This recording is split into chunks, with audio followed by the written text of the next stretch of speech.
So today I am going to be telling you a few reasons why you need to rethink your genotype, why you need to get tested before you say I do, why you need to end that relationship right now. I am going to be sharing with you some of the complications your child could have if you go ahead and give birth to a child with sickle cell disorder. I know I am not about to scare you. I'm just gonna have a friendly chat, stay put, then go nowhere. So, one of the first things that could happen to your child if you give birth to a child with sickle cell disorder is the tendency for them to have a stroke. Yeah, you heard me.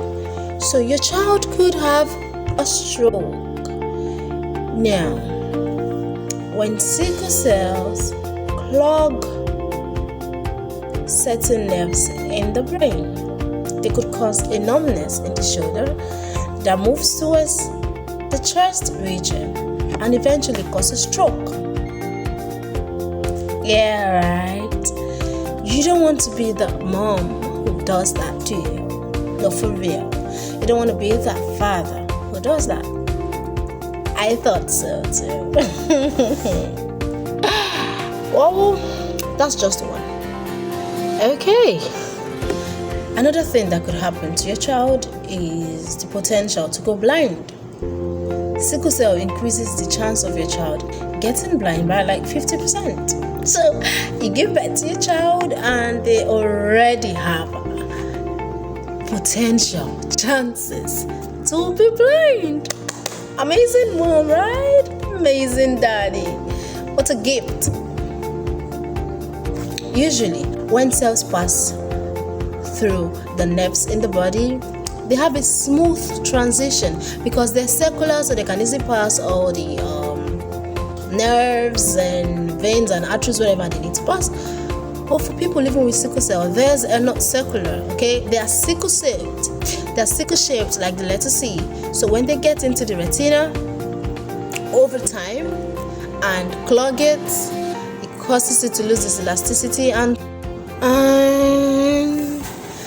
bam! One day your child wakes up and he can no longer see. Unnecessary. We don't need it. You don't need to do that to anyone. You understand? Another thing that could happen to your child is extreme fatigue.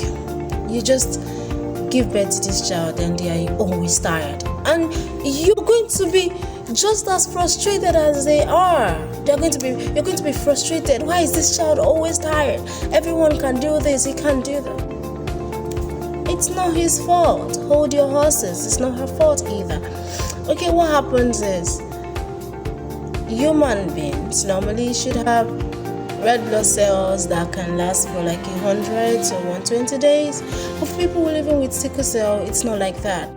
The red blood cells are constantly self-immolizing, which means that these red blood cells are always dying. And they don't get to stay for like 10 to 20 days, for like 120 days. They stay for 10 to 20 days at most. What this implies is that the red blood cell will always be in short supply. And because the red blood cell is constantly in short supply, they have very low oxygen levels. And this makes it impossible for them to be able to withstand the kind of stress that other people go through. So they find out that they are always anemic and always fatigued. Because of this, your child is always going to feel depressed a lot of the times. He's going to feel frustrated a lot of the times. He's going to feel deprived a lot of the time because he will be unable to do the things that people his age do. He'll probably be unable to play sports because maybe when he gets home after sports, he'll get a crisis, or he might be unable to get caught in the rain or play in the rain like others, because when everyone goes in and dry themselves up, he could get a crisis. So he's always hanging on that extreme of uncertainty, not knowing what's going to happen next, not knowing if this moment he sleeps and in the morning he will not wake up with pain in his arm or pain in his legs. There's always all of this uncertainty that, if not properly handled, could always sadden your child. And let me give you a piece of good news. It's not just your child who is going to suffer it. Okay, like I said, not just your child. It is not just your child who's going to suffer the consequences of the decisions that you make today. You, the absolute love of your life,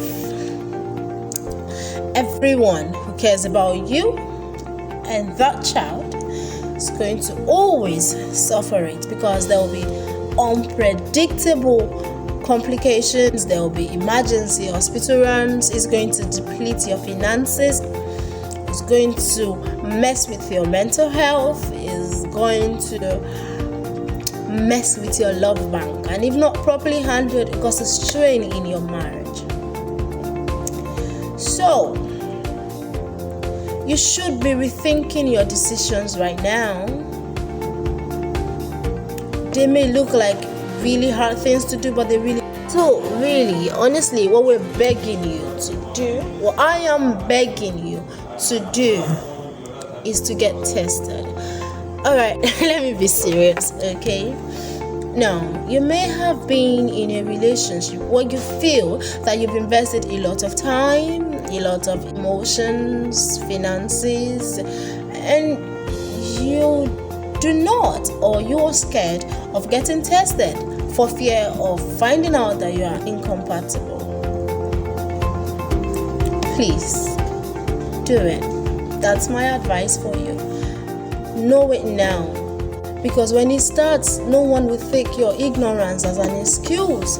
So get tested before you say yes or run down to the altar. Just get tested. After the test, right, you find out that you're not compatible. At that point, I'm going to tell you to end it. It sounds really easy coming from me. I know it's not. Because at that point, you might feel like there's a knife going through your heart and it's turning in a 360 degrees and you cannot breathe. But you will be alright. It's going to hurt every day, but you will be alright. You will look back and be glad that you made the decisions, because if you do not, 10 years down the line and you have a word that is driving you nuts with their disorder, you're going to wish you could go back in time and change things. And again, like I said, I am absolutely not trying to scare you.